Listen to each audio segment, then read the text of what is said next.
మోషే గారు ఇశ్రాయేలు జనాంగంని ఐగుప్తు నుంచి కనానుకు తీసుకుని వెళ్తున్న నేపథ్యంలోని దేవునితో ఈ రీతిగా ప్రార్థన చేస్తున్నారు. మాతో ఎవరిని పంపిస్తావు అని ప్రార్థన చేస్తూ, నీ కటాక్షము మా ఎడల కలిగిన ఎడల నీవు మాతో రా, లేని ఎడల పంపించొద్దు అని చెప్తున్నారు. నిజమే కదా.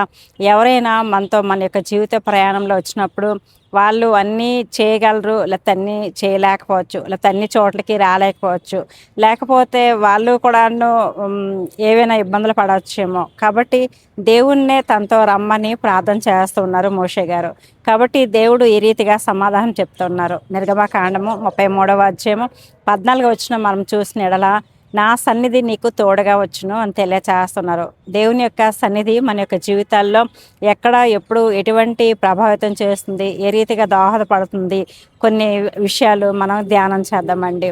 మరి దేవుని తాలూకా సన్నిధి మనము ఎక్కడున్నప్పటికీ కూడా మనతోటి రాగలిగిన ఎముకబుల్ నేచర్ కలిగినటువంటి సన్నిధి. కాబట్టి మన యొక్క జీవిత ప్రయాణంలోని ఎన్నోసార్లు దేవుని దగ్గర నుంచి దేవుని తాలూకా కాపుదల మనకు అవసరం, మనకి రక్షణ అవసరము, ఆరోగ్యం అవసరము, ఆశీర్వాదం అవసరం, పాపక్షమాపణ అవసరము. ఈ రీతి యొక్క జీవితంలోని మనం పాపంలో పడకుండా కూడా కాపుదల మనకు అవసరము. కాబట్టి దేవుడు అన్ని సమయాల్లో కూడాను దేవుని తాలూకా సన్నిధి మనకుంచి ఈ రీతిగా కార్యాలు చేస్తున్నారు. మొట్టమొదటిగా మనం చూసుకునేటప్పుడు కీర్తనకారుడు రాస్తున్నాడు 34వ సంకీర్తన 7వ చరణం దగ్గర రాగానే, ఆ దేవుడు తన యొక్క దూతను మన చుట్టూ కూడా ఉంచి మనము రక్షించబడడానికి కాపుదలుగా ఉంచుతూ ఉన్నారంట. నిజమే, దేవుని తాలూకా దూత మన చుట్టూ ఉండి మన యొక్క జీవిత ప్రయాణంలోని భౌతికపరమైన కాపుదలకు, రక్షణకు కారణమవుతుంది. అలాగనే మరలా ఆధ్యాత్మికమైన జీవితం దగ్గరికి వచ్చేటప్పటికి దేవుని తాలూకా నడిపింపుతోటి మనకి సలహాలు లేకపోతే సూచనలు ఇవ్వడానికి కారణమవుతుంది. ఆ రీతిగా దేవుడు తన యొక్క సన్నిధిని మన కొరకు వినియోగిస్తారు, సహాయపడతారు. ఇంకా మనం చూసుకునేటప్పుడు దేవుని తాలూకా సన్నిధి మన యొక్క జీవితాల్లో ఎటువంటి కార్యం చేస్తుంది అని మనం చూసుకునేటప్పుడు చాలాసార్లుని నిరాశ నిస్పృహలు ఉండేటప్పుడు ఎటువంటి రీతిగా దేవుని తాలూకా సన్నిధానంలో మనం ప్రార్థన చేస్తూ మొరపెట్టినప్పుడు దేవుడు గొప్ప కార్యములు చేస్తారండి. సంఖ్యాకాండము 17వ అధ్యాయం 7వ వచనం మనం చూసుకునేటప్పుడు, ఒక ఎండిపోయిన కర్రను దేవుని తాలూకా సన్నిధానంలో ఉంచినప్పుడు దేవుడు అద్భుత రీతిగా ఉదయ కాలమైనప్పటికీ అది చక్కని పూలు పూసి బాదం పండ్లు కలదాయను అని ఇక్కడ రాస్తున్నాడు.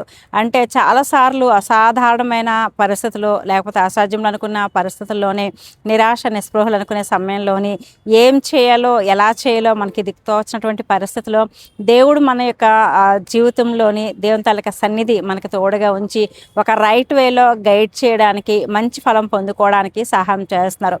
అంటే సంఖ్యాకాండంలోని వాళ్ళు ఎవరిని ఎన్నుకోవాలి, ఏం చేయాలి అనే నేపథ్యంలోని ఆ ఎండిపోయిన కర్ర ఉంచారు కదా. దాని ద్వారా దేవుడు ఈ రీతిగా తన తాలూకా సన్నిధి ప్రభావాన్ని మనకి చూపిస్తూ ఉన్నారు. అలాగనే ఈరోజు కూడాను మనకి కూడాను గొప్ప వాగ్దానం చేస్తున్నారు. మేకా గ్రంథకర్త రాస్తున్నారు.